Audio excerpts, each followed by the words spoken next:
Greetings, fellow armchair Imagineers. Tiki here.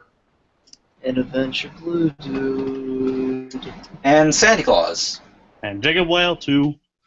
And tonight, we're talking Mr. Banks. See, AdvBlueDude, I can elongate too. Bullshit. How you doing? How you doing, everyone? Doing well. Doing all right.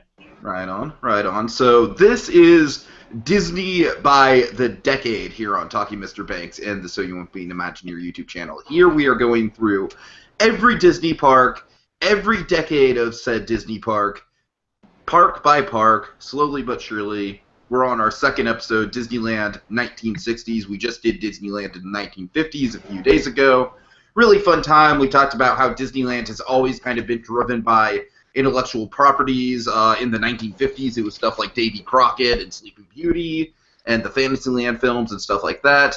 Now, we're going to transition into the 1960s, and I think the 1960s is the golden age for Disneyland. I think we can all agree to that. It's just kind of so much happened in the 1960s that it almost feels like there was more added to the park in the 1960s than in 1955 when the park itself opened.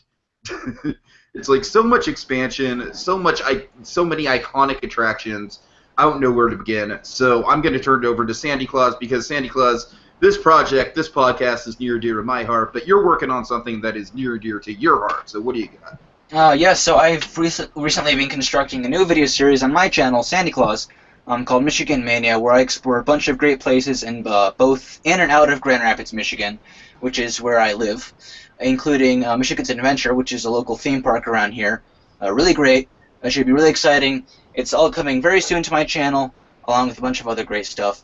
So head on over there. Santa Claus, Tiki, could you put the link in the description? Is that possible? I can do that. I mean, not right this second, but yeah, yes. I know. I'll stay tuned for some great videos. Thank you, Tiki. Cool. Okay. So, guys, I'm just going to go round table really quick, just to start off this conversation before we get into our timeline. When you think Disneyland in the 1960s, what is the first thing that comes to mind?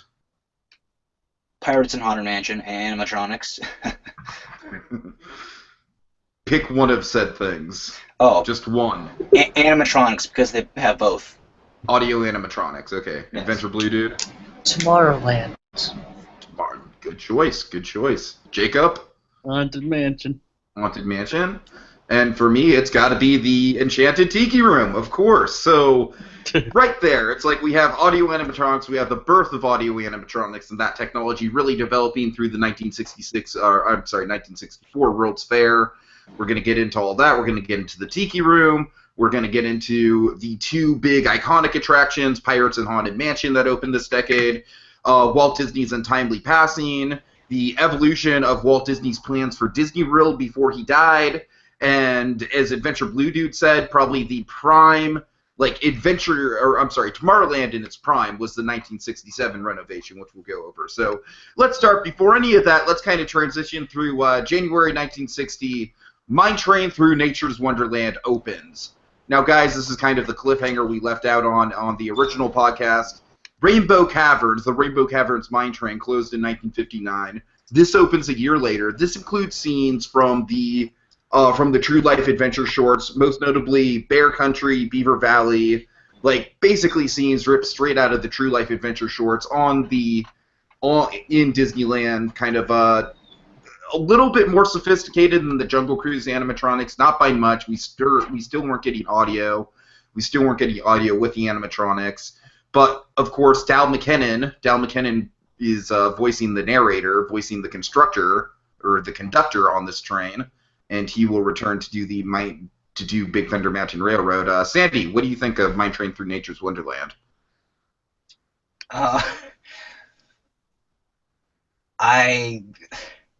As ridiculous as it is, and as humiliated right now as it is, I have never heard of that before. Really? Okay. Jacob, have you? Sorry. I don't recall that either. Okay, well, that's fine. Mine Train Through Nature's Wonderland was where Big Thunder Mountain is today, and it actually started out where you had Rainbow Ridge, which is the same town that's in Big Thunder Mountain. Yes. Yeah. I remember now. Are you there, AdvBlueDude? Yeah, sorry. No problem. My dog had a tennis ball stuck underneath the couch, and started crying. Oh no! Oh no! Okay, so these two fools don't know anything about Mine Train Through Nature's Wonderland. I Educate. remember a little bit. Whoa. I remember a little bit. I know that the buildings are still there in Big Thunder. Tiki just told you that.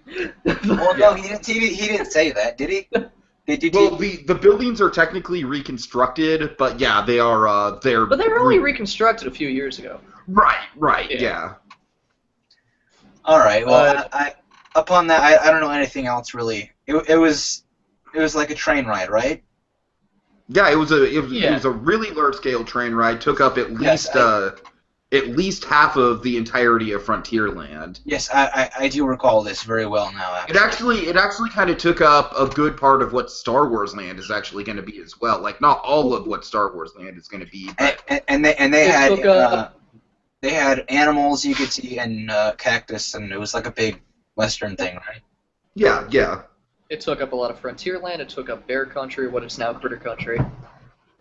The whole Big Thunder Trail area. Mm-hmm. It's probably the biggest one attraction that was in any Disney park. Well, not any Disney park. That was in Disneyland. Like even today, I would think. You think it was bigger? Yeah, I could see that. But honestly, what a waste of what a waste of space. I mean, just for one ride. Not it really. wasn't necessarily a waste of space because in its day, I think it was a very popular attraction. It was. Yeah. To be fair, that's pretty true. Yeah. It was basically the Frontierland equivalent to the Jungle Cruise, where it was the big e-ticket of Frontierland, which was a major change considering, like, back in the 50s in Frontierland, it was all these, like, little, like, the weird, like, Rainbow Cavern mine trades and the mine train, you know, like, they had all these attempts, the pack mules and stuff like that, but with Nature's Wonderland, I feel like it all kind of came together into one attraction. Well, I mean, like, up until then, it was basically Disney trying to be nuts. Exactly. right. Honestly. And then, like, hey, Davy Crockett, you guys like Davy Crockett, right? We got a lot of Davy Crockett. Get your coonskin hats. It was actually interesting because I think Mine Train Through Nature's Wonderland opened it up in the same year that the Mine Train at Knott's opened. Interesting. Yeah, and there's a lot of comparisons between the two of them, for sure. Oh, it's a ton. Yeah. Okay, so 1961, this I thought was really interesting. We had the waterway between the Jungle Cruise and the Rivers of America filled in to make way for the Swiss Family Treehouse. Now, if you guys look, there's still like these small streams and small rivers around the Swiss Family Treehouse. I think it's fascinating that back in the early days of the park, there was a full waterway going all the way from the Jungle Cruise to Rivers of America.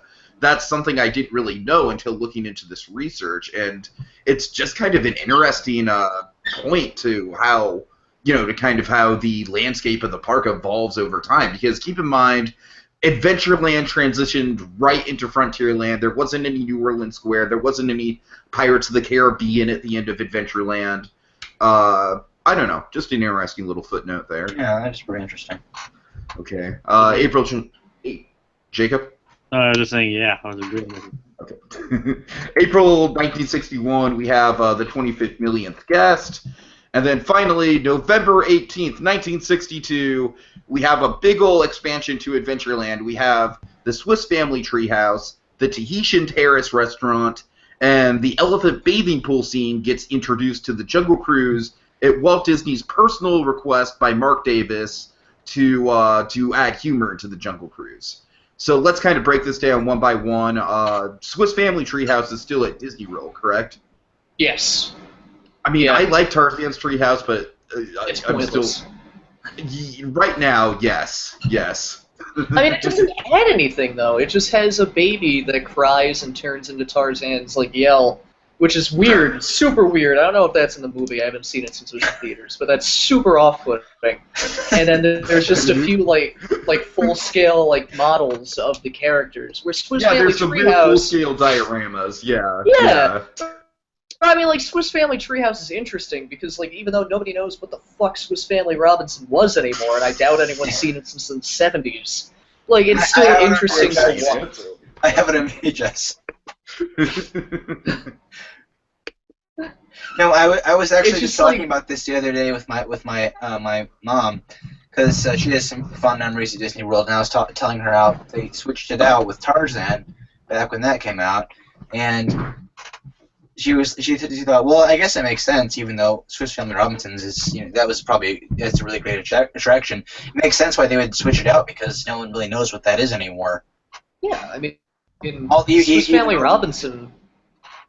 It was a great attraction. Yeah, I mean, like the problem is that it, like left relevancy within a year after it released. I mean, Pretty same much. with Tarzan, Yeah, really. yeah. The only real like holdover of that movie is Phil Collins.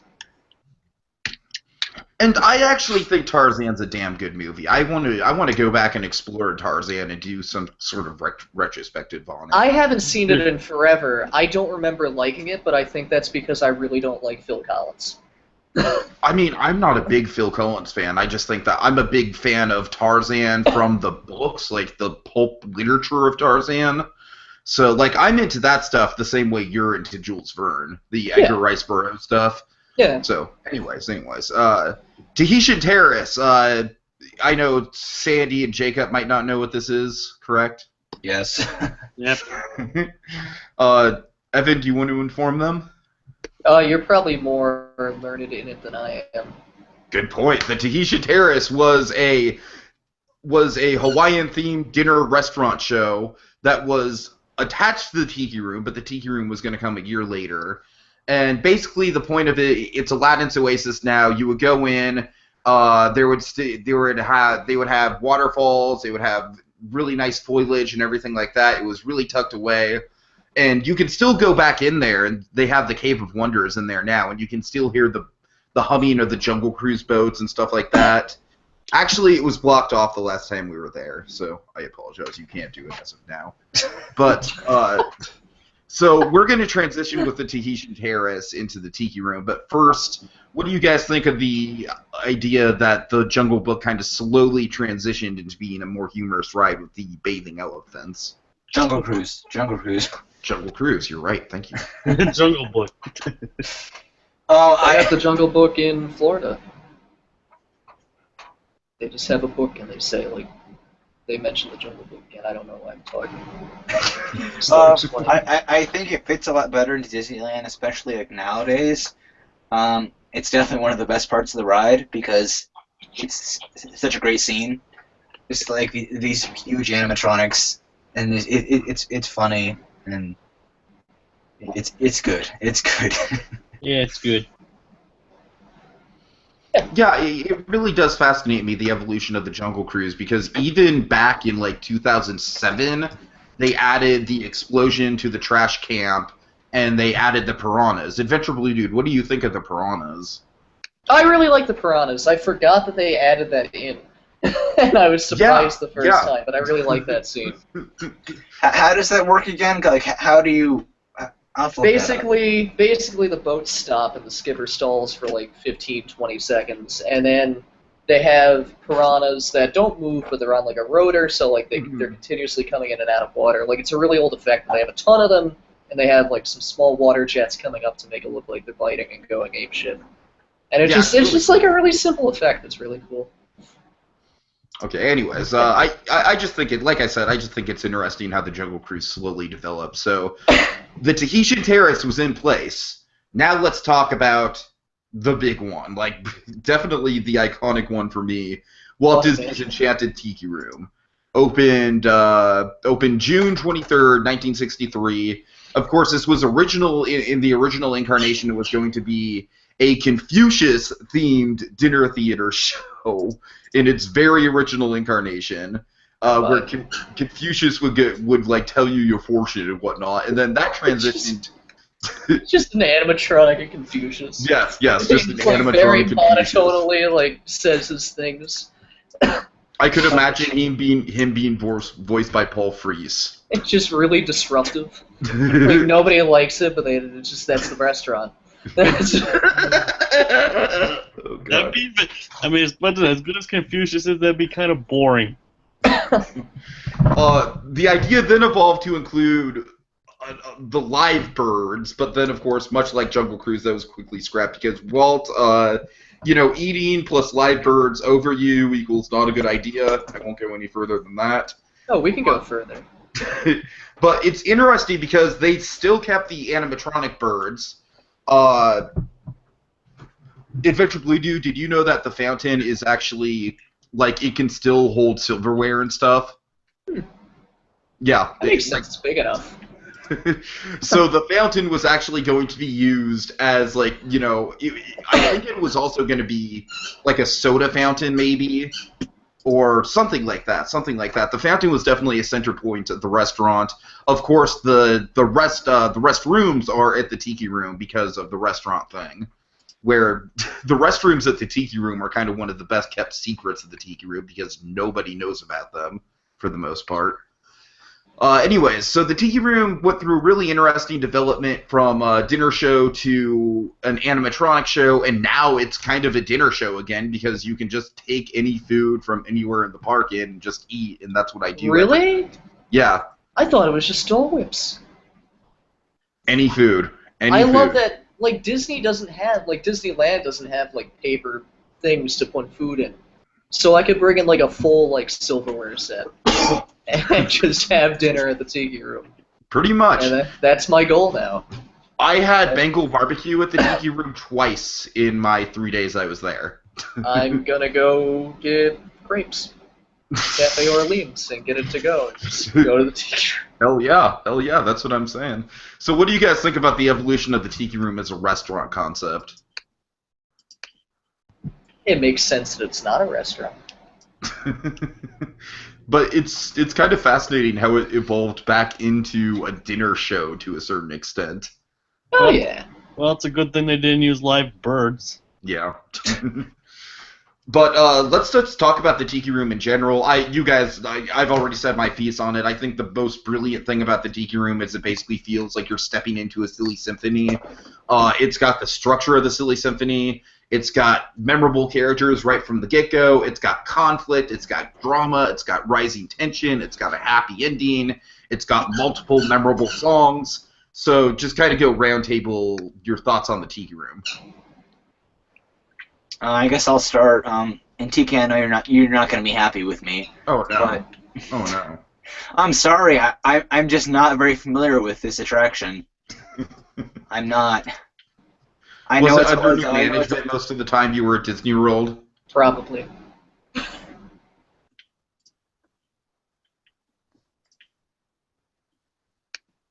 All right. So what's happening here? I just asked you, was it under new management? Did you see it as under new management most of the time? Me? Yeah. What do you mean? With Iago and Under new Zazu. management was when it was done by Zazu and Iago. Yeah. I haven't been to Disneyland for like. It's at Disney World. I know I haven't been to Disney World for even longer than I've been. Oh. Oh, okay. I didn't Oh. know. Sorry. What made you guys think that? Because you're on the East Coast and not the West Coast. Oh, yeah. Just because I'm on the East Coast doesn't mean I get to go to Disney World whenever I want to. Well, I don't mean whenever you want to, but I assumed you'd been to Disney World more than you. I have been to Disney World, but I went last time I was there when I was like 4. Okay, well that's my mistake. I'm sorry. Okay, all right. The last time I've been to Disneyland was when I was like 10, though. I'm sorry. Go on. Right on. Jacob, any thoughts on the Tiki Room? I haven't really, like I said, same with Sandy, I'm not really familiar on it, but I've seen on several things about it. It's a pretty interesting idea. Yeah. AdvBlueDude, what I want to talk about is the difference between the Tiki Room layout in Disney World and Disneyland. It's actually really interesting. Yeah, because I was looking at pictures of the Disney World version of the Tiki Room, and it kind of blew my mind. I was really surprised about how different it was. Because the seats are entirely different. It's arranged slightly differently. Like, in Disney World, if I'm remembering correctly, the seats are more diagonal. Right, yeah. Where it's not in Disneyland. But like, it's different. The windows are different. I actually like the window effect in California more because it's simpler, and it's more real feeling because it hides the actual outside. Where in Florida, like you know that the windows that they have at Trader Sam's. Mm-hmm. Those are all the windows in the Tiki room in Florida. Yeah, Where, like you like, said, you that's it kind of just takes away the charm of the window effect in a way. I mean, like, I get why they do it, and it's interesting, but it's a little bit too much where they could have kept the simplicity. Right, Disneyland's. exactly. Yeah, where Disneyland's, it's all implied. In Disney World's, like, you actually see the rain, and you actually see thunder come in, which is cool, it's just not as good of an effect because it's dated. Mm-hmm. But what are your overall thoughts on the Tiki room? I like Disneyland's better. I'm not a huge fan of the Tiki room because it really drags towards the middle. Like, I like it, but I'm not a huge fan of it. I like it a lot more in Disneyland, and apparently my mom does too, because she doesn't like the Tiki room, and she said that she started liking it in Disneyland. Yay, that makes me happy. But yeah, I mean, I get its historical significance. It's just not a huge thing for me. Okay. Like, it's one of those things that I would do, like, once a trip, and I usually do. And with me, it's like I go on it at least once a day. Yeah. Jakey, I'm just gonna steal the spotlight for a second here again. But I guess for me, that why I've never just taken a huge interest in it is because like if I was at Disneyland or Disney World, you know, why go on that one? I could go on Pirates and spend time because in it's historical and it's the first audio-animatronics show ever, and there's a really cool like 1960s time capsule vibe about it, and I could keep going. All right. It's also just a really nice, like, 25-minute experience. Yeah, right, like, right. It's got a really good pre-show. It's a nice air-conditioned building to rest your feet in. It never has a wait. I can keep going. Do you want me to keep going? Oh, no, you're getting defensive now. Let's just move on. Okay. I'm sorry. No, it's okay. It's okay, Sandy. I'll do some research on it and let you know later. Cool. Also, one of the things I want to highlight is right around the time the Tiki Room opened, another structure appeared at Disneyland. The structure was at the end of the Rivers of America. It was a New Orleans-style plantation manor. It had gates around it. Nobody knew what the fuck it was. And this is one of the most fascinating elements of Disneyland history for me. The fact that the Haunted Mansion in itself started a whole bunch of urban legends and rumors and stuff like that before it even opened. The structure itself appeared in 1963 with absolutely no indication of what it was going to be, and the ride itself didn't even open until August of 1969. Sandy, what do you think about the mysterious beginnings of the Haunted Mansion? Well, gosh dang it, that is amazing setup what they did there. Just leaving it vacant for all those years and leaving it to the interpretation of whatever anyone wants to think it is. Because they didn't know what it was either. Yeah, exactly. So they were just, as Tiki said, just urban legends. People would just make up things of what they thought it was, or what was going to be like. I think that's awesome. Like, that's amazing setup there. Like, good job, people at Disney back in the day doing that. That's all. Yeah, I don't even think it was intentional, but it just created this air of mystery around the mansion through all of the 60s. And by the time that the mansion actually opened in the 60s, it was a big talking point among... Like, could you guys imagine now if Disneyland just fucking decided to, like, create this weird show building, and it's like, okay, guys, this is going to open 7 years from now. We're not going to tell you anything about it. So, wait, did those people know that it was going to be a haunted house? Yes. I was going to say, because they had the plaque out in the front. They did have the plaque out in the front, and they also had a big, long note, kind of like a big, long address advertising that they were looking for retired ghosts from all over the world to come to Disneyland. And that's basically been the storyline of the Haunted Mansion from the get-go, is the ghostly retirement home concept. That's what I was referring to. But I think it would have been even like more mysterious and foreboding if they had like ghostly sounds play from the mansion every I mean, they might have. I'm not necessarily sure they didn't. That would have been awesome, honestly. Yeah, I mean, it would have. I would have liked to think that Walt would have done something like that. They do that now, at least. Yeah, totally, Yeah. totally. Who knows?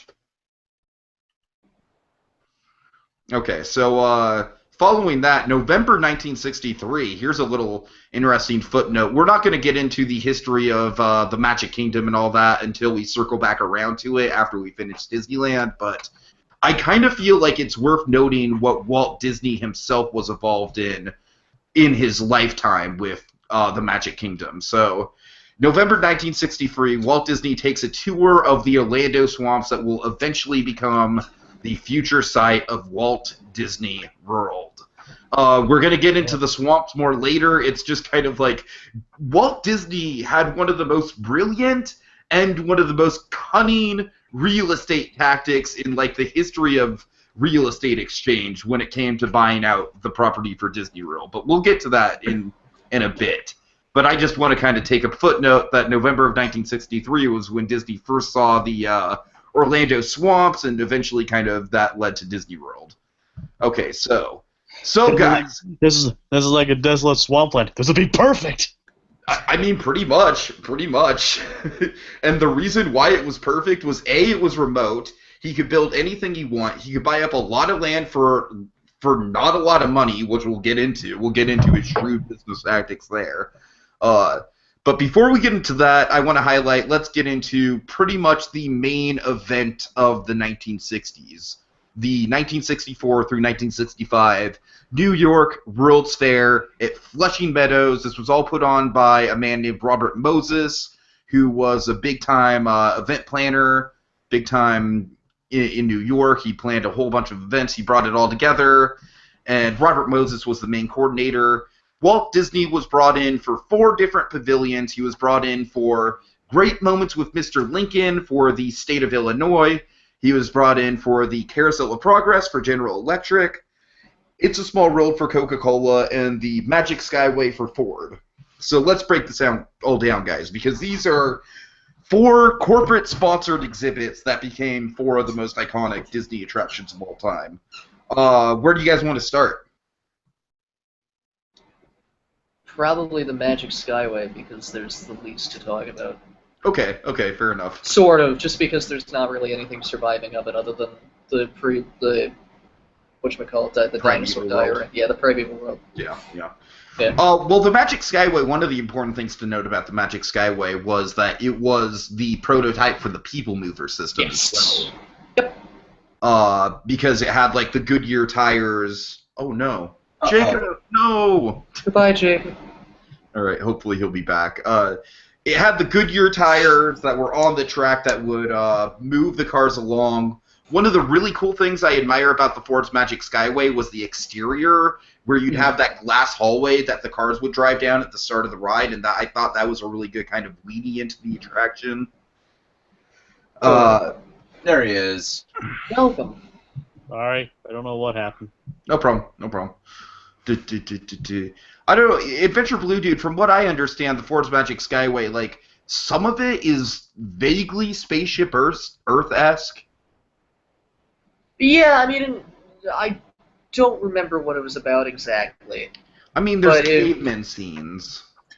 It was probably closer to, like, World of Motion and Spaceship Earth. It was definitely like their motion. Yeah, it was definitely their first like foray into like edutainment. Epcot-y. Yeah. Epcot. Yeah. So like, there's not a ton left of it. Yeah. Like, I also really like how I really like the gimmick that they used, where you ride in actual models of Ford vehicles. Yeah. Yeah. Let's talk about. I'm sorry. Go ahead. No, I was nothing. Okay. Yeah. Let's talk about Mr. Lincoln. Now, Sandy, this is where you come in. It's the birth of modern audio-animatronics. Of course, they had the Tiki room where it was like kind of the birds. You know, you had the birds synced. You had their being synced with the music and all that stuff. The Tiki room was the first attraction to incorporate a soundtrack. Mr. Lincoln was the first audio-animatronic figure that was fully human. Sandy, what are your thoughts on Mr. Lincoln? Astoundingly impressive in a nutshell, pretty much. I went back recently and I watched the full speech that the animatronic Mr. Lincoln gave, Very impressive. It's pretty. I think it's amazing how well that holds up today, and how it's still considered one of the best animatronics of all time. I would love to see the reaction of the people first seeing this, like Mr. Lincoln standing up and talking to them. Yes, yes, back in the 60s. I thought that was pretty awesome. I did once see. I once saw a video of it malfunctioning, and it just started like leaning backwards and talking in a very deep, distorted voice. Oh god! Oh god! It was almost terrifying. That probably sprouted the urban legend that it's possessed. Like, I'll be right back. 7 years ago. Yeah, Mr. Lincoln, it became one of my personal favorite attractions when I revisited it. Like, I don't necessarily think it's the most exciting attraction for a kid. I definitely think it's more of an attraction like that you go to as an adult when you have a real deep appreciation for history, and you also like both U.S. history and animatronics and theme park history. It's a perfect blend of those two. You know what I mean? It's a perfect marriage of those two. Yeah, I almost couldn't get through the video I was watching. I almost couldn't get through the speech because I was like, why am I watching this? I really don't care what he said. But I watched it and I finished it because, heck, it's the first animatronic ever, and it's I think the actual show in Disneyland really draws you in. I think they do a good job with the prologue. They have Paul Frees narrating, and I didn't even know that they did that until I walked in. Yeah. It's like, oh my god! You just thought the curtain opened and Mr. Lincoln was there? No, I wasn't sure what it was because I hadn't really watched anything of it. I was just really surprised that Paul Frees A, narrated and B, still narrates. Right. Yeah, it's one of the. It's like the forgotten Paul Frees performance in Disney parks. That's for sure. It was actually interesting because it was really close to his narration for Adventures Through Inner Space. It is. In style, I mean. He did. Paul Frees did a lot. No, he did. Yeah. It's kind of Adventure Through Inner Space, except not desperate. Well, yeah. I just mean, like, him narrating Lincoln is like him narrating the cue for Adventures Through Inner Space. Yeah. Like the introductory stuff, like it's that voice. And yeah, I mean, Sandy, you're absolutely right. Just seeing it, like I saw it twice, and both times I was like, I'm gonna sit up in the front row because I want to get a really good view of this thing. You know, it's almost like Mr. Lincoln's a fucking Disney rock star. You know. Okay. Anything else about Mr. Lincoln? No. I have nothing. Okay. So then we have the Carousel of Progress, which is the most popular 20-minute corporate commercial ever produced. Can we do Small World? Yeah, it's about 20 minutes. Small World's last, Jacob, because Small World was kind of a last-minute addition to the World's Fair in general. Okay. I'll be right back. Okay. But, no, yeah, the thing about Carousel of Progress is the whole thing is just like, let's show you how wonderful your life can be if you use General Electric. And yet it's endeared so much, and I feel like Great Big Beautiful Tomorrow has practically eclipsed something like When You Wish Upon a Star is like the theme song for everything that Walt Disney kind of embodies. Like, I really do think Great Big Beautiful Tomorrow is like a theme song for Walt Disney in a way. Like, that's kind of what that song's evolved into. Yeah, I can see that. It's like an anthem for his ideals. And I feel like the song itself kind of outlives the actual attraction. Like, the attraction is something I'd love to go on. I'd love to go on it at Disney World. I'm glad it's still there at Disney World. But like I said, I mean, I have to have a somewhat critical eye to it, in that it is pretty blatantly corporate. You know, it's just like General Electric. We have all these fantastic General Electric products. I don't know, Sandy. Any thoughts on the carousel? No, not really. I really don't pay much attention to it. I've heard of it here and there, but I really haven't really I did see it in a film. There was the film I watched a while back, because where I saw the Lincoln video around that time. In a nutshell, I just haven't cared much about it, really. Right. AdvBlueDude, it's still there at Disney World. What do you think of the Carousel of Progress? It was my favorite ride growing up. Nice, nice. Because I picked the exciting ones. No, I really like it. It's kind of falling apart, but they're finally starting to work towards fixing it again. I really would have liked to see the original version, because it's interesting, and I didn't know this until like 2 years ago. But in Carousel of Progress in Disney World, the entrance theater and the exit theater look exactly the same, but they're two separate theaters. That's because the exit theater, the exit theater at the World's Fair in Disneyland, instead of looking like the entrance theater, was an escalator up to the second floor that led to the model of Epcot. And like, there's things like that are really interesting. And I really like the ride in general, and it's had an interesting history. Like, it's changed, like, it's sponsorship bullshit, and it's changed theme song until the 90s, 80s. Yeah, because when it went to Disney World, they changed the song to Now Is the Time. Which is like one of the few songs that Richard Sherman regrets writing. What the fuck do you want? Which song is that one?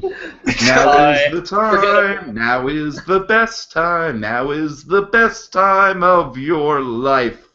That's life is a prize with every minute. Is that the other song? Yeah, that's the one that opened it, that went to the Carousel of Progress at Disney World. And then they went back to Great Big Beautiful Tomorrow, which they never should have not have. But it's because GE came up to them and said, hey, you know what, tomorrow's too far away. We need to, like, remind them. Which is, like, the most backwards-ass logic when you're putting something in Tomorrowland. It's like, what? Well, I mean, from a corporate angle, it makes sense. Wasn't that because what Carousel of Progress is basically saying, like, there's these new technologies coming really fast, and people would just go like, fuck it, I'll wait for the next one. So now, like, with Now Is the Time, it was kind of reassuring people that, like, now is the time for technology and such. Wasn't all that General Electric's fault, though? No, it's totally General Electric's fault, but it's also General Electric's fault for Horizon's closing, and it's, like, a ton of... like, usually it's Kodak's fault for Journey into Imagination becoming Journey into Your Imagination. So basically, sponsors ruin things. It's the lesson. But sponsors did not ruin It's a Small World, in spite of having various sponsors over the years. It's a Small World originally started out being sponsored by Pepsi Cola, which I think is kind of funny. This was a last-minute addition to the World's Fair. This was constructed in about 6 months, and it's gone on to be one of the most popular, one of the most endearing Disney classics of all time. It's one of my personal favorites. One of the most popular rides of all time. Yeah. Of course, the reason I love this ride is that I absolutely adore Mary Blair's art style. Mary Blair might be my single favorite artist from a stylistic point of view. And It's a Small World is essentially like, hey, you like Mary Blair, kids? Fucking here. Have all of it. Exactly. My brother-in-law once got stuck on this ride. I mean, I could see if you get stuck on the ride, yeah, it's like if you... Oh my god. I never told you this, I'm sorry to interrupt. Our boat, when we went on Small World Disneyland, our boat stopped. Like halfway through the ride. I remember you telling me that. Did I tell you that? Yeah. It just stopped. Yeah. It was really weird, and I've never had that happen on a boat ride before. Let me say this for him. The boat stopped, but the song didn't. Yeah, that's unfortunate. I mean, look, I absolutely understand, like, the song is repetitive. I don't think the song is meant to be, like, you know, I feel bad for cast members working that ride. I do. But, I mean, I work at a place where they have 80s and 70s music playing on a non-stop playlist on repeat all day, every day. But to hear the same song, like, as much as they must, I digress. I'm sorry. Right. That must be hell. I'm sorry. Well, Small World was actually the exterior of the New York World's Fair version of Small World was very modest. It was basically just like a white show building that said Pepsi Cola presents Walt Disney's It's a Small World. Oh, screw that. So it's like the iconic really Crump designed exterior at Disneyland didn't come until when the attraction actually opened at Disneyland. But like I said, I love the hell out of Small World, one of my personal favorites. But I understand people not liking it. But to me, there's just so much history in there. It's so charming. It's so simple. And the art style just floors me every time. I like what it promotes, and I like the whole general art style and aesthetic of it. It's just that I never want to go into that ride again. Fair enough. Mainly because I got stuck for a while on that ride, too. I had to go on it a couple times when I was younger on the same day. So, yeah, I'm not going on that ride unless my future kids want to. Anything else about Small World? I love how it not only has all the different children of the world, but it also has a bunch of Disney characters like in the Mary Blair art style. It's really cool. Well, they added that in the late 2000s. I am a fan of that, although not people are. The reason why I do appreciate it is because they made damn sure that each character fit in with its actual nationality, which I think is kind of cool. I think that's a cool message to promote. I liked it a lot more than I thought I would. What nationality does Toy Story fit in with? American. Okay. All right. And also, now that you mention it, I'm pretty sure I remember Mulan being placed with Japanese dolls. Shut up. No, I'm dead serious. No, I believe you. I believe you. I could be totally wrong, just misremembering. Well, I hope not, because she's Chinese. I know, exactly. Fun fact, the first character that they added in there was Stitch, which they added to the surfboard on the Hawaiian Kid, and that was in there. They added that in, about 2006 or 2007, and they added it in during Small World Holiday, and it was so popular, people were like, oh, there's Stitch. Yeah, they just decided to keep it. Stitch is trolling the ride. Pretty much. There's all the trailers he was in. Kind of ironic that the first foreign thing they put in there was Stitch. Yeah. Okay, but anything else about that? Small World? I'm done. Anything else about the World's Fair in general? My grandparents went to it. Did they? Nice. Yeah. Are we going to touch on stuff from it somewhere?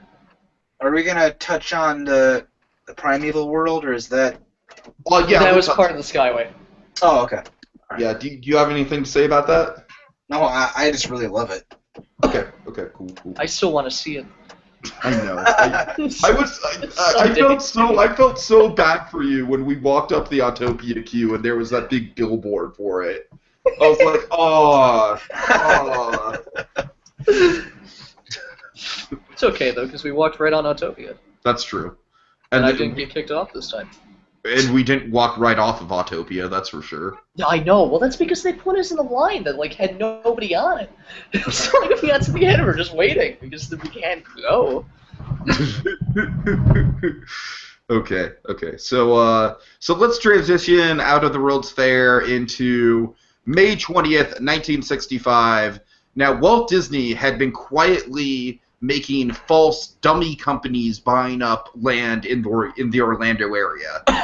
And May 20th, 1965, the Orlando Sentinel publishes an article.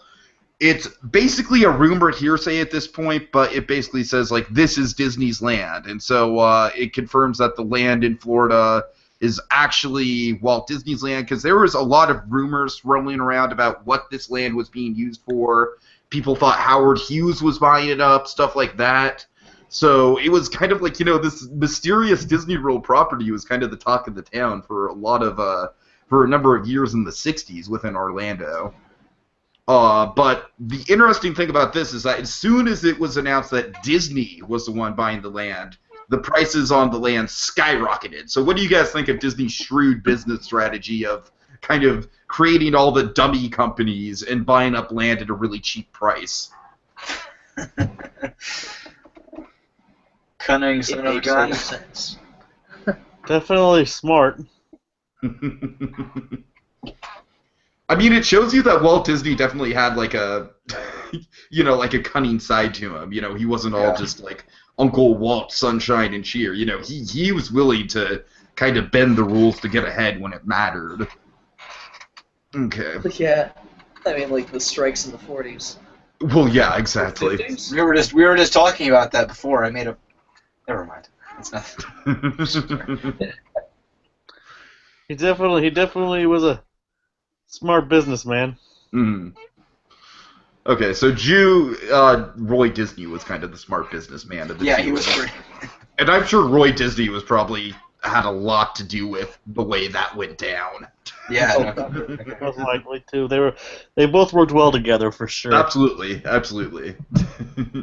Anyway, so July 18th, 1965, that is 10 years to the day that Disneyland opened to the public. Great Moments with Mr. Lincoln begins performances at the Main Street Opera House, and also Primeval World is added to the Disneyland Railroad. Yes. So Sandy, just go ahead. What do you have to say about Primeval World? I don't know if I necessarily have anything to say about it. I love it. I really love it. I was watching a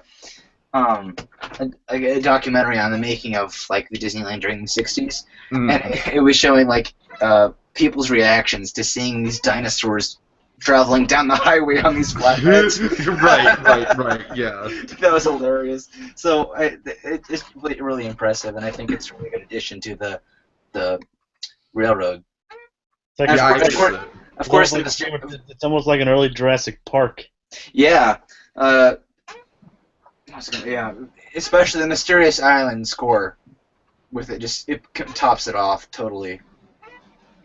The whole thing kind of has a transition where it starts out with a lot of vegetation. You see the brontosauruses, eating the vines and stuff, and then it goes into that dry desert area where the dinosaurs are kind of like starving of thirst, and then it ends with the volcano and the fight between the Triceratops. Yeah, and each scene just has this great charm to it. I love it. That's actually Rivers of Fantasia, this Rite of Spring segment. Yeah, you're absolutely right. Yeah, Steven Spielberg once said that there is all these like dinosaur movies of like the 40s and 50s, and how you couldn't really see real dinosaurs, but you have this setup here at Disneyland, and these are pretty close to like what dinosaurs actually look like. And personally, I would have just gone back and I would have just gone back and told Spielberg to take a ride on that train and. But then we wouldn't have Jurassic Park. Well, I mean, like, Spielberg, for the first two Jurassic Parks, was really inspired by those old movies. Like, The Lost World is just a remake of The Lost World from... Oh, yeah, definitely. 30s? Early 30s, yeah. Yeah, I wasn't sure when The Lost World came out. But, like, yeah. Sorry for that digression. Okay. So, let's see. So, October 25th, 1965... Walt Disney appears with the governor of Florida, Hayden Burns, for a televised press release confirming a second Disney park in Orlando. This press release is titled The Florida Project. AdvBlueDude. Yeah. Anything to say about this? No, I'm busy killing a dog. Oh, God. Great. His tennis ball broke, and now he's having an existential crisis. He's like, if the ball is life, what happens when I break the ball? He has like two balls, and I don't understand why he's not playing with the other one, the one that's not broken. Oh my gosh, that sounds so weird. I know. The one interesting thing to bring up about the Florida Project is that Walt Disney did basically say, "Oh yes, my God, the Florida Project." Yes, the Florida Project. Yeah, remember that from 4 years ago? Yes, I remember that from 4 years ago. I'm so sorry. I'm in a humor today. I don't know, but I just think it's interesting. You know, it's like finally we get confirmation that Disney World is being created, but the big thing from the very beginning with Disney World is that Walt was essentially promising, yeah, we're going to have the theme park, but the theme park isn't the main point of it. The main point is this future city thing that I'm going to be developing. So just a little, a little footnote in there. Just kind of save that for later. All right, May 28th, 1966. It's a Small World opens in Fantasyland. The one major thing to note about this is, like I said, kind of the exterior from the World's Fair was very basic. It's just Pepsi Cola presents It's a Small World. And this, it's like, obviously the exterior is kind of a big, iconic, famous part of the ride with the clock tower and everything, the parade of dolls coming out every 15 minutes. And I'm embarrassed for the Disney World version of this exterior. Just flat out embarrassed. It has its place. I guess so. I like that it's flooded. I like nothing else of it. I like the aesthetic, just not that it's small and hidden. Exactly. Yeah. All right. Okay. July 24th, 1966. New Orleans Square opens as Disneyland's first permanent land. There's excitement. There's rumblings about the Haunted Mansion again. People thought that the Haunted Mansion was going to open with the land, but alas not. What do you guys think of New Orleans Square in general, kind of being the first permanent new land, the first land that wasn't a complete flop like Holiday Land was? New Orleans Square is really nice. And along with all those other ones, I'm basing them on my experiences from Disney World. I've been to Disneyland. Mm-hmm. But I vaguely remember New Orleans Square being quite lively. Yeah. Yeah. No, it's really nice. As Walt once said, it's a great place at the bend of the river where you can go and have a good time. Isn't that where Main Street USA is? No. Or is that somewhere else? It transitions Frontierland to Critter Country. Yeah. Okay. And also transitions Adventureland to Frontierland. Yeah. All right. Pirates of the Caribbean. No, it's just a really nice area, though. Like, I like it more than Liberty Square, I think, because there's more to it. I love Liberty Square. Like, I grew up with it and everything, but New Orleans Square feels more lived in. Mm-hmm. Right. Liberty Square feels like I'm going to Williamsburg, but without anything. Or it's different. Yeah, New Orleans Square, you've definitely got the Main Street style conversations happening on the balconies and stuff that you can kind of eavesdrop on, which is really cool. You've got Even at night, it's really nice. Yeah. Of course, I have gone on record to complain about the way they've handled certain things at New Orleans Square, like the Club 33 refurbishment, which was a big. Oh, I totally agree. In my opinion, but yeah, and they need to the fuck open the Disney Gallery now. Yeah, they have a sign for it. They have signs for it. I point them out to you. So, no, you didn't have to. I knew they had signs for it. Yeah. No, I really liked everything there, basically. I really liked at night how they had the jazz band out on the Rivers of America. Yes. I didn't know that they did that until we were just walking around one night and ran into it. Mm-hmm. Yeah, guys, that's really cool. They have a jazz band that goes out on a Tom Sawyer's Island raft out in front of New Orleans. It's so nice. Yeah, the nice thing about New Orleans is it's so upbeat and it's just so friendly. It's like it has Haunted Mansion, it has pirates. How could you not love it? Of course.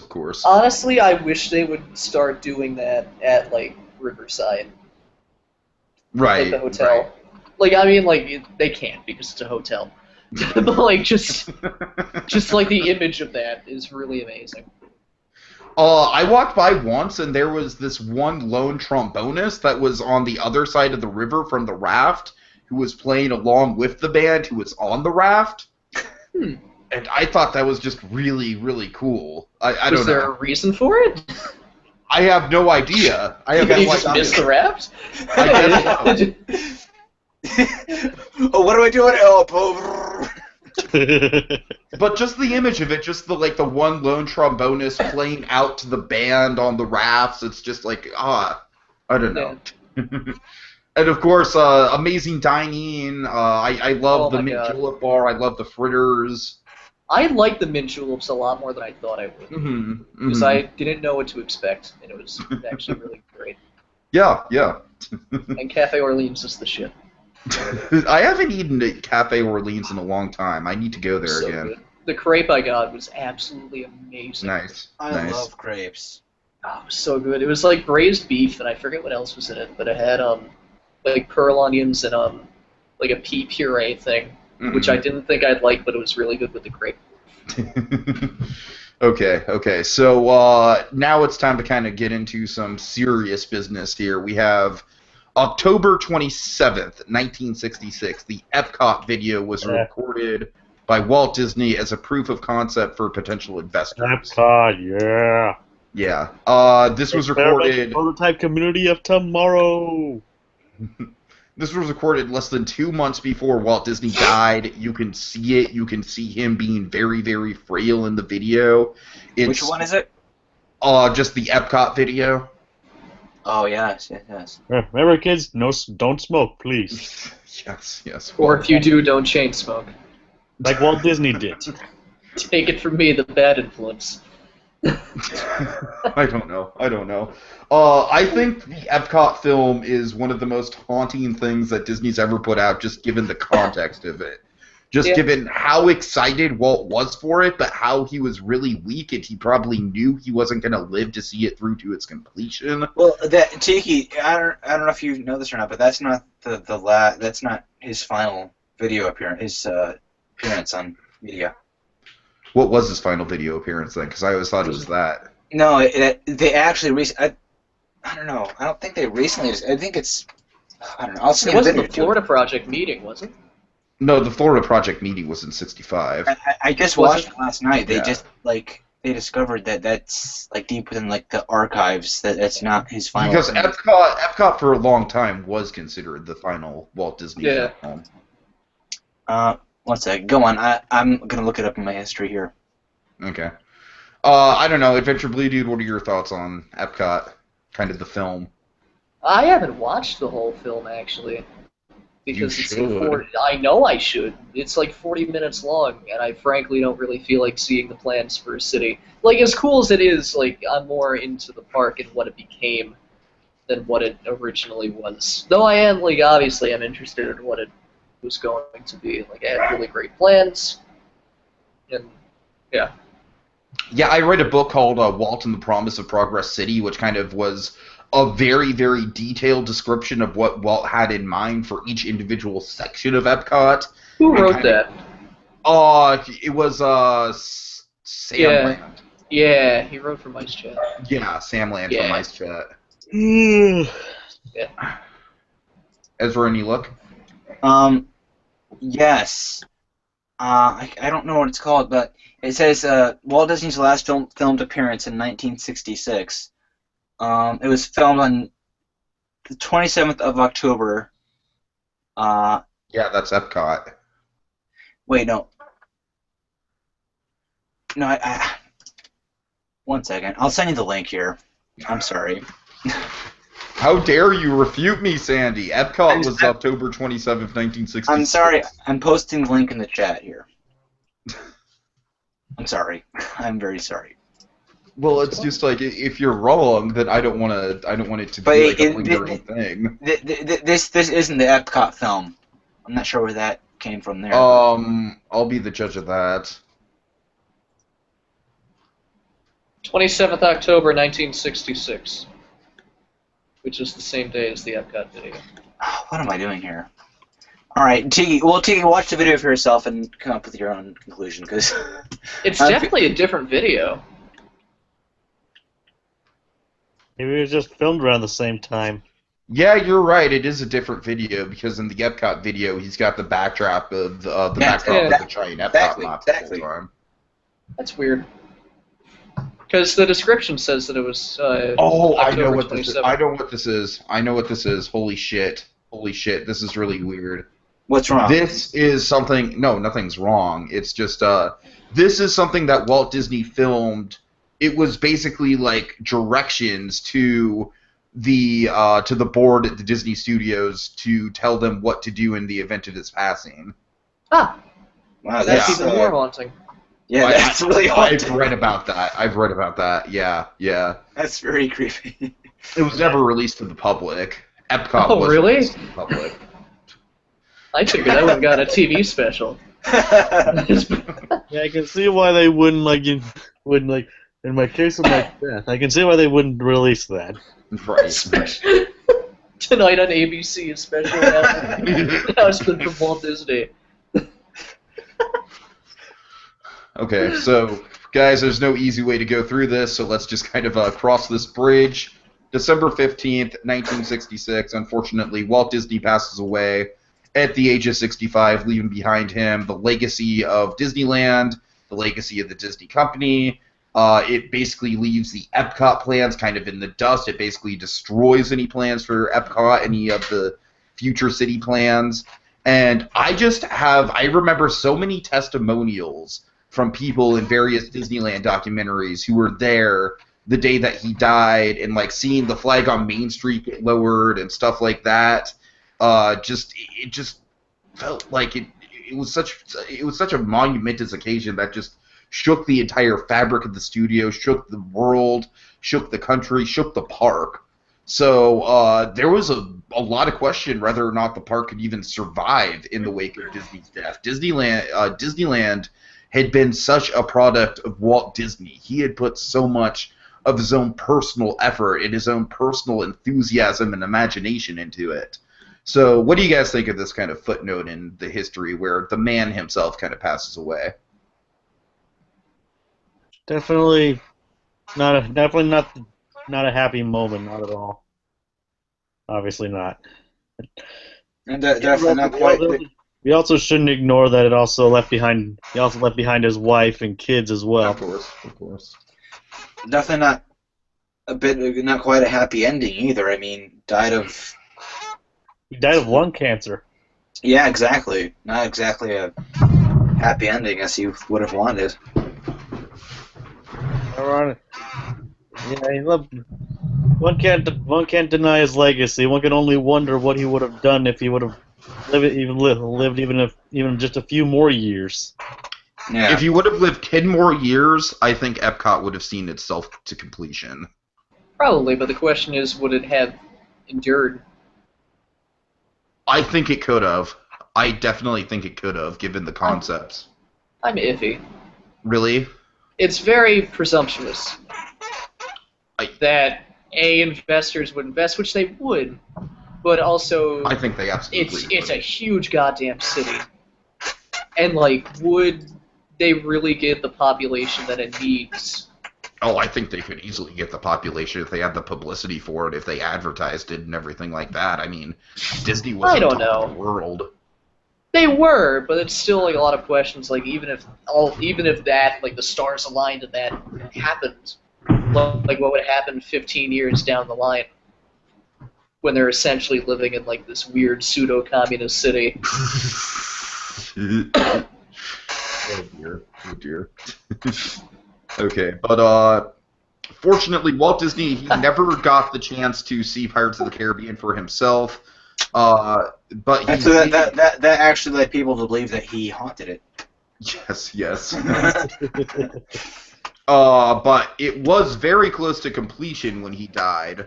He also never saw the Florida project open either. Of course. He did not see my video. I'm so sorry. So with that in mind, on March 16th, only a few months after Disney's passing, the most iconic and popular theme park attraction of all time opens its doors: Pirates of the Motherfucking Caribbean. Yay. It's been great to see Jack Sparrow for the first time.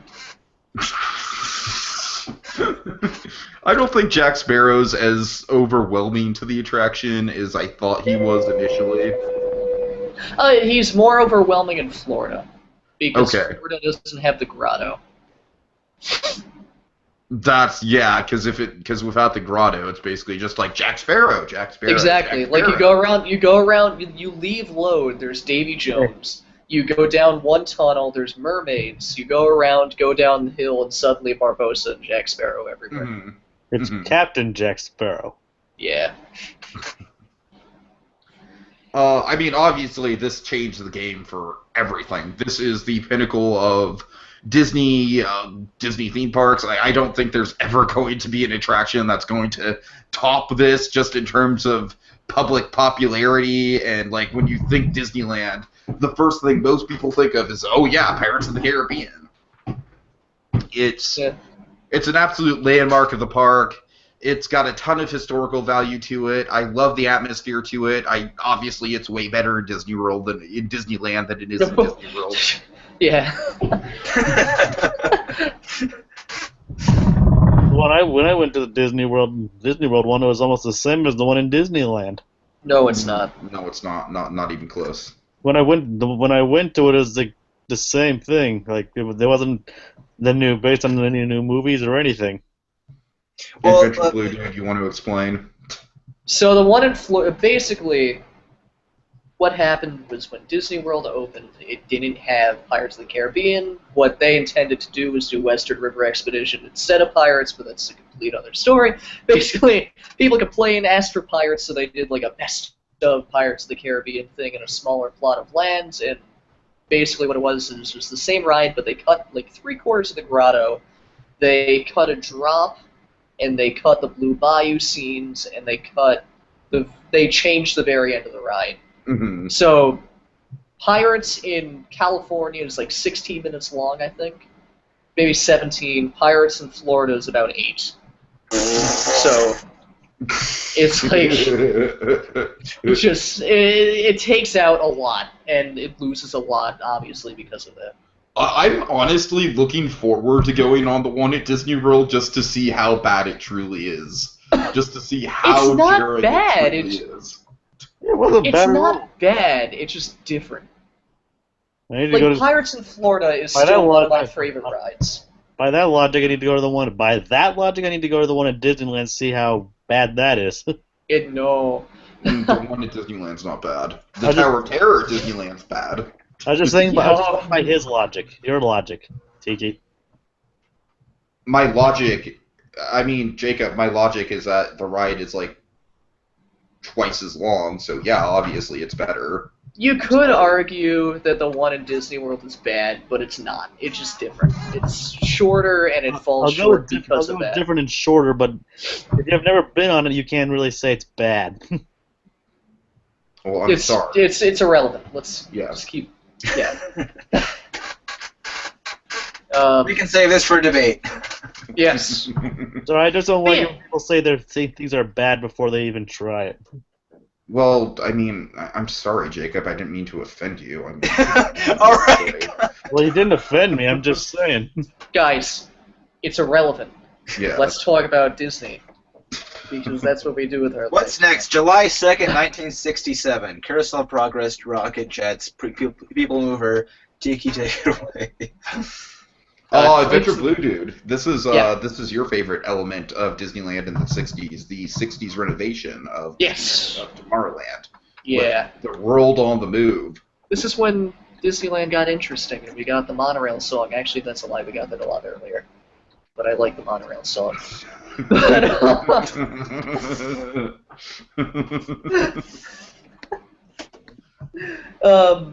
Kinetic energy, kinetic energy, Yes, kinetic totally. energy, kinetic energy.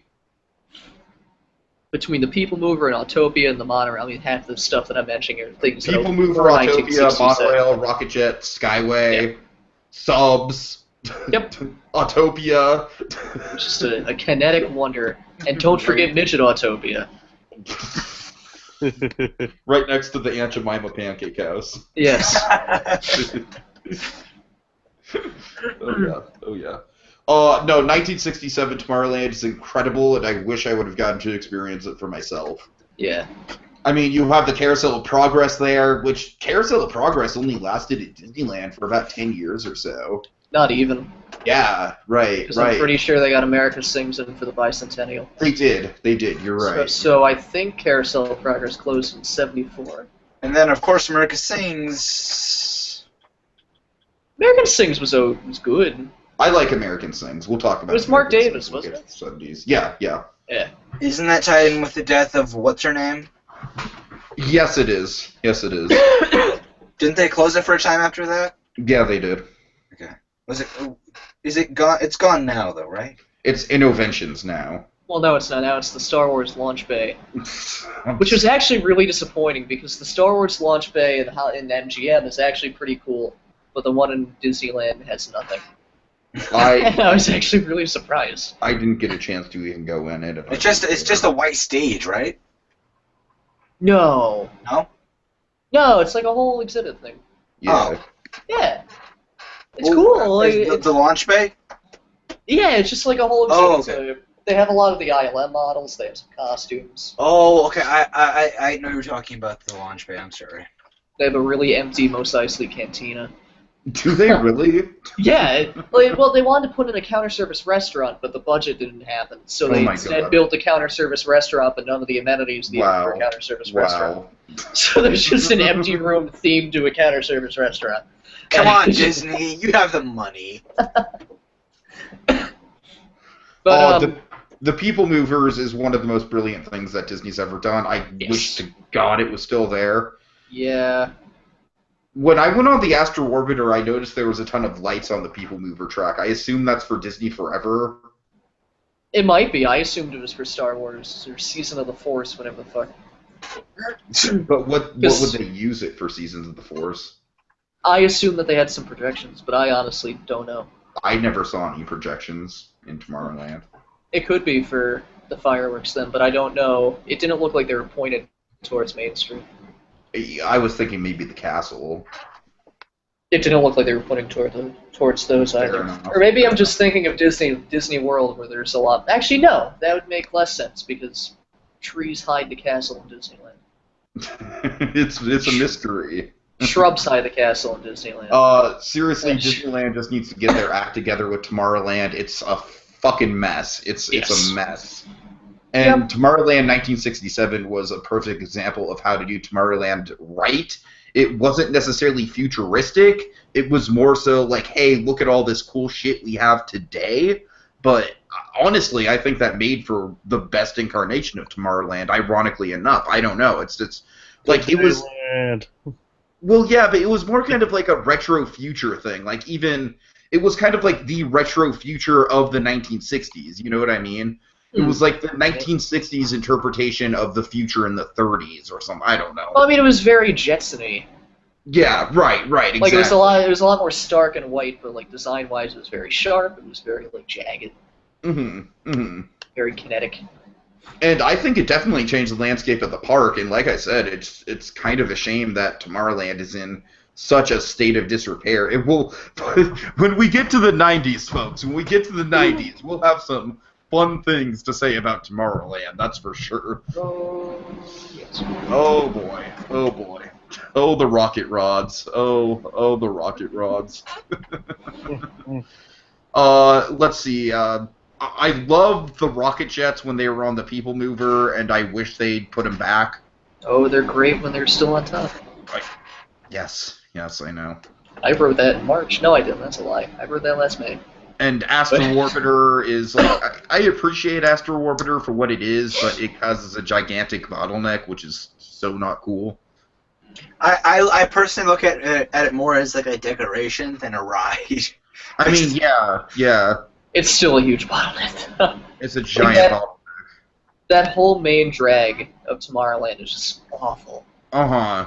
Like, I hate that I have to cut into the Tomorrowland Terrace to get over to Fantasyland. Right.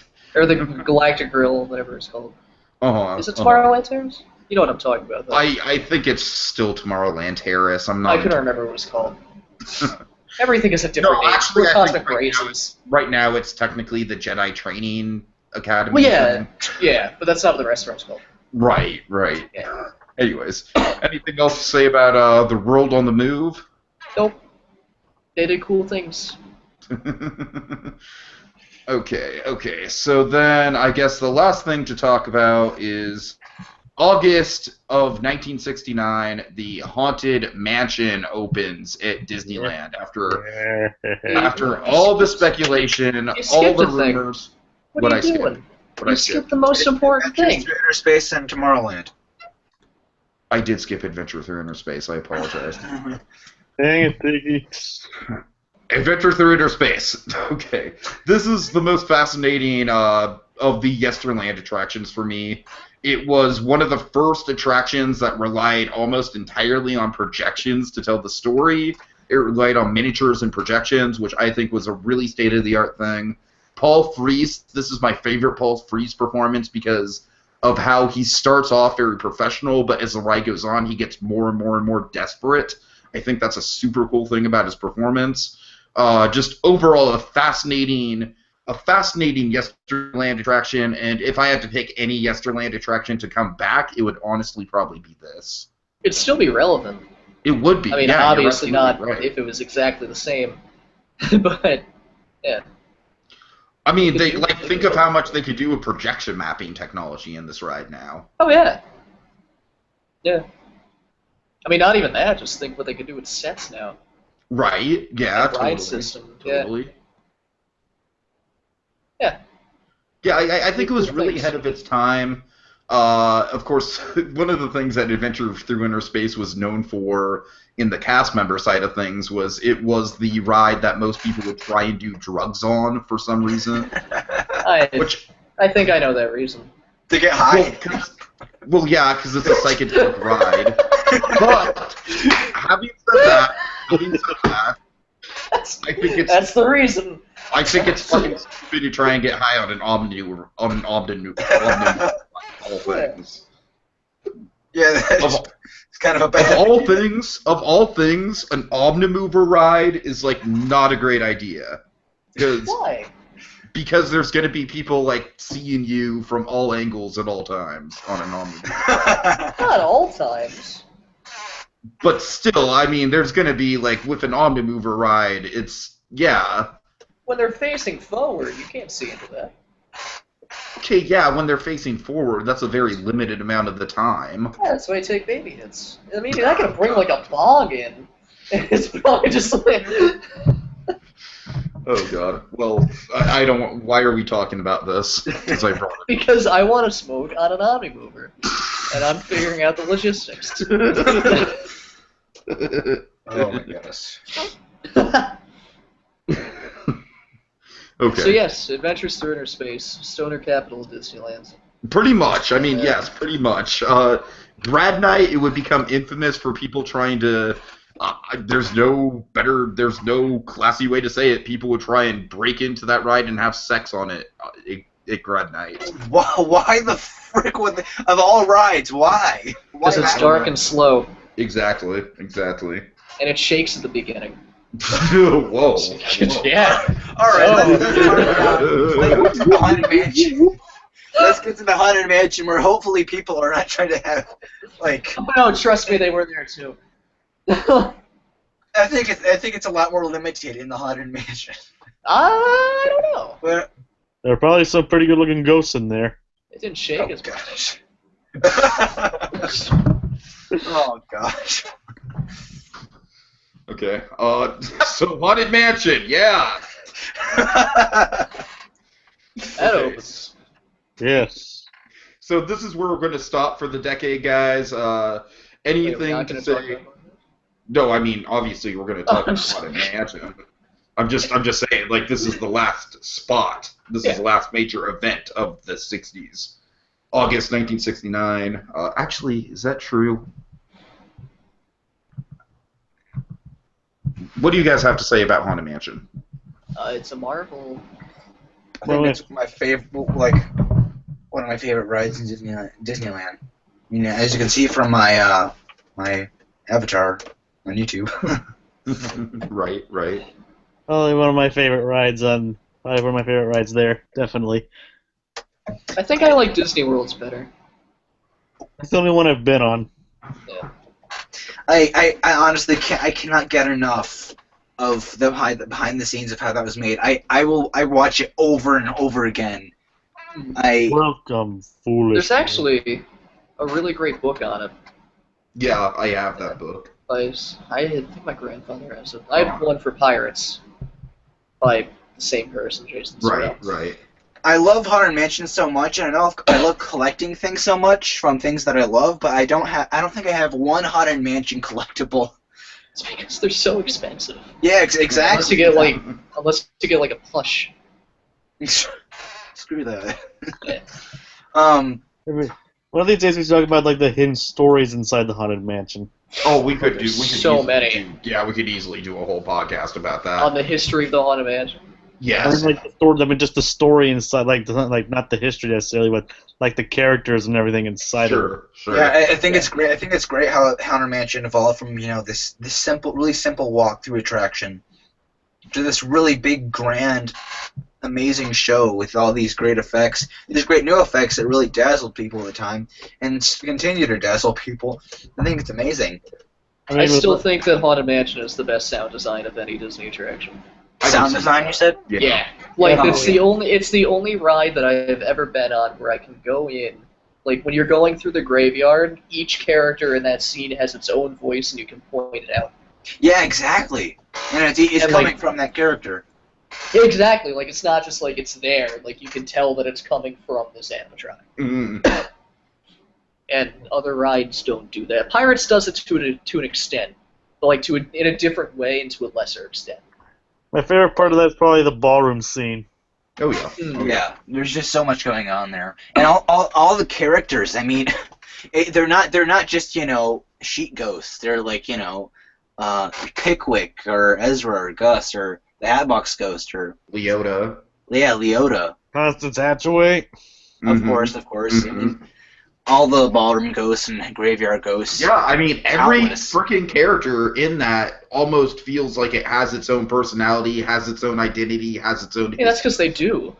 Right. 999 Grim... And Guillermo del Toro! Not just that they do, they pull it, the people who made it pull it off so well. Guillermo del Toro, get off your ass.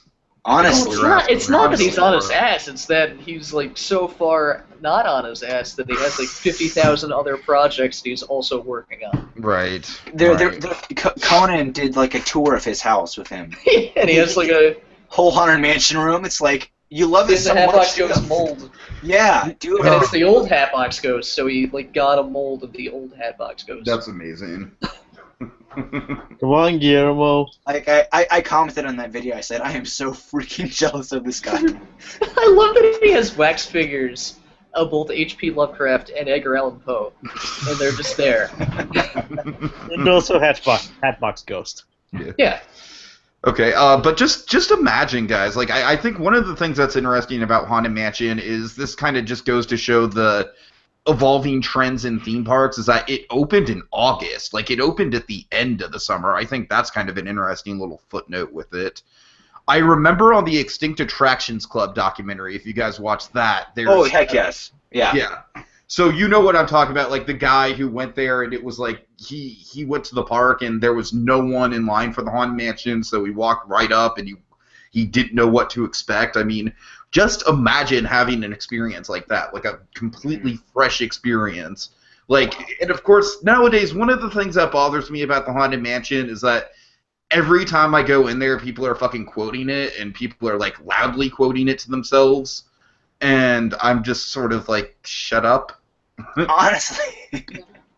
I only really see that during events, but it's still annoying. I want to see the Nightmare Before Christmas version. Oh, yeah. I kind of want to say the Nightmare Before Christmas version for the 90s, but I have problems with the Nightmare Before Christmas version. Problems. You mean the overlay? Yeah. Yeah, I was kind of pumped because we were planning to go down to Florida during Christmas, and that's like my birthday's in December, and so I was hoping to go down to Disney World, and I thought, well, if you go down at the right time, we could probably go to the Haunted Mansion holiday. But then I realized that they took it out, and there's not there anymore. It's only they ever never been had at it in Florida. Yeah.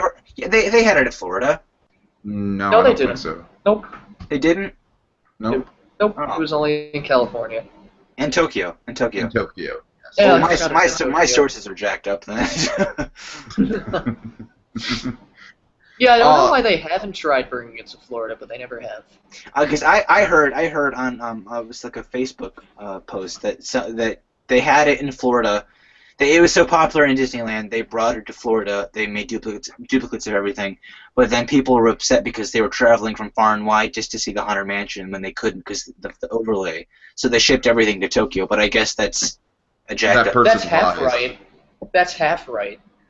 Because that's the reason why they didn't bring it to Florida. Mm-hmm. Okay. But they never brought it to Florida.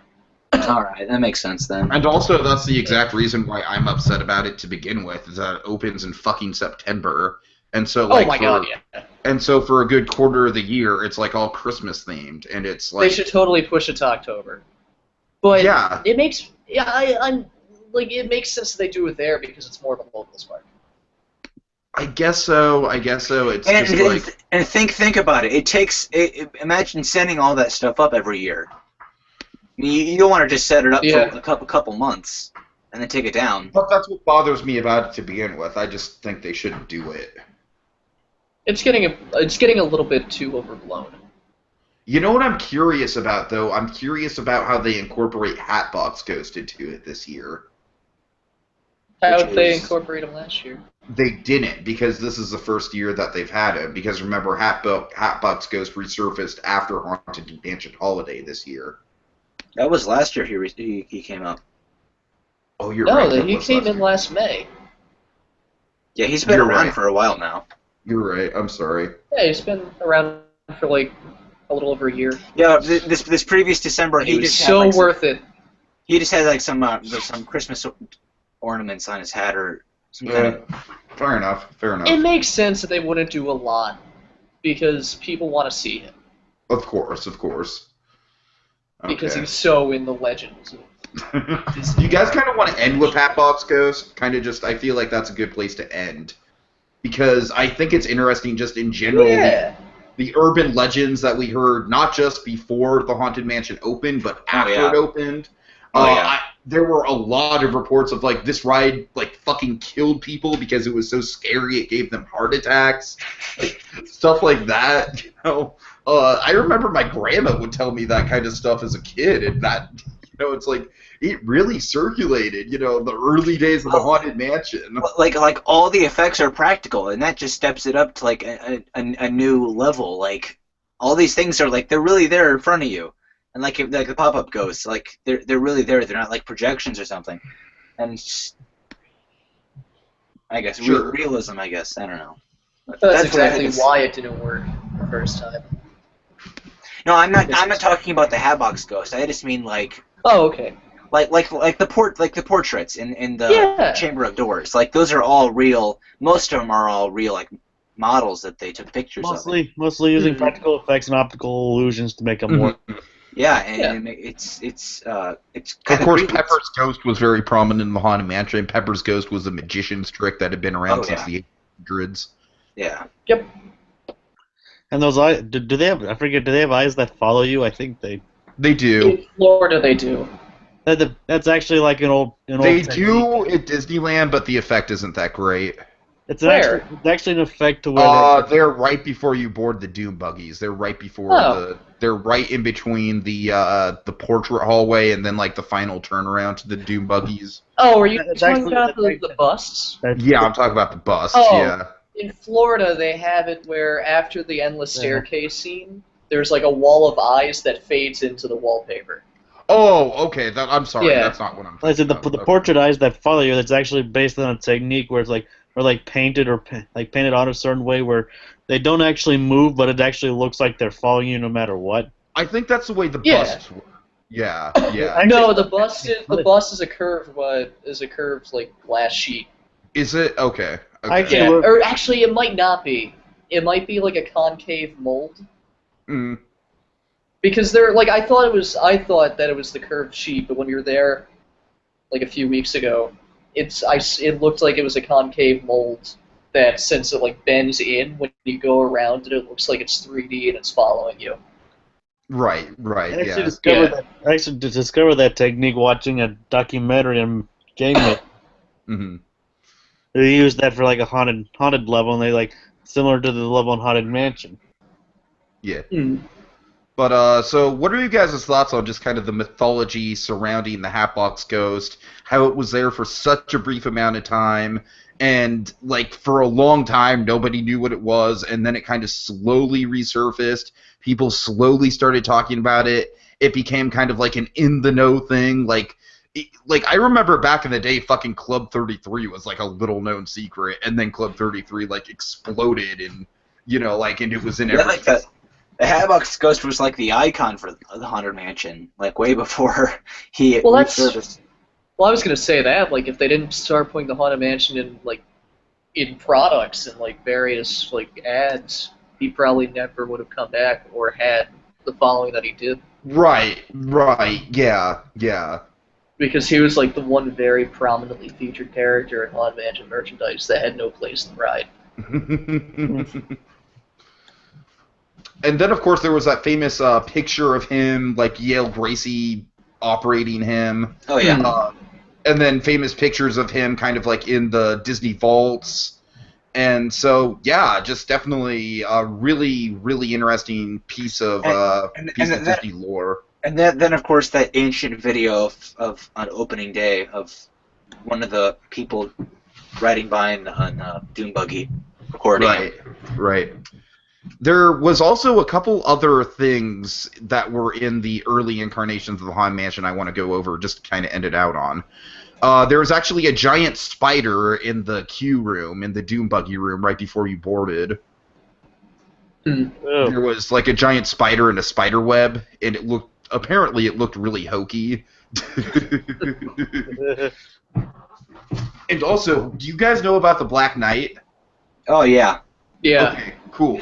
Let's end on the Black Knight, because I feel like the Black Knight is an even creepier urban legend than the Hatbox Ghost. So let's end on that. Let's go ahead and end on that. Oh wait. Which night are we talking about? The what? Well, apparently there was a cast member who would go around, and he would walk around the attraction in Black Knight armor and scare the shit out of people. That's what I'm thinking about. Yeah. I would love if they brought that back. That'd be the best job to have. It's because apparently the actor who did it was really, really good at it, and so he'd position himself in strategic locations where he'd know when the Doom Buggy's turning, and he'd know like when you couldn't see him. He'd like knock on the Doom Buggies. He'd tap on the Doom Buggies. He'd like pop out like. It's crazy. It's like, and I'd like to think that it was just one guy doing it, or a couple of guys doing it. That'd be an awesome job. That'd be great. But imagine how hot that would be. Yes, it would be. Well, I don't know. The mansion's the mansion's pretty air conditioned. Well, yeah, I know, but if that's like, Hmm. And the suit's probably well ventilated. Yeah, I don't know. It probably wasn't like the real weight of armor, because armor is freakishly heavy, and it Sure. really It hot. probably wasn't real armor. Yeah, it was probably like, made to look like real armor. But still, I mean, that must have gotten pretty tiring after a little while, standing there all day scaring people. Even though it must have been pretty fun too. And it's just like it amazes me that was actually a thing. Like that's not just an urban legend. That actually happened. And there's a picture of it too. There's a picture or two online. Right. They should bring that back for like some kind of anniversary or something. That'd be great. You know what? If they did a Halloween version of the Haunted Mansion, I think that would be a good thing to incorporate into it. I would love to see a creepy Halloween Haunted Mansion. I know you would. I talked about that last week. Whatever that was. What did our hitchhiking ghost with no pants on turn you off? I'll tell you one thing. It certainly didn't turn me off.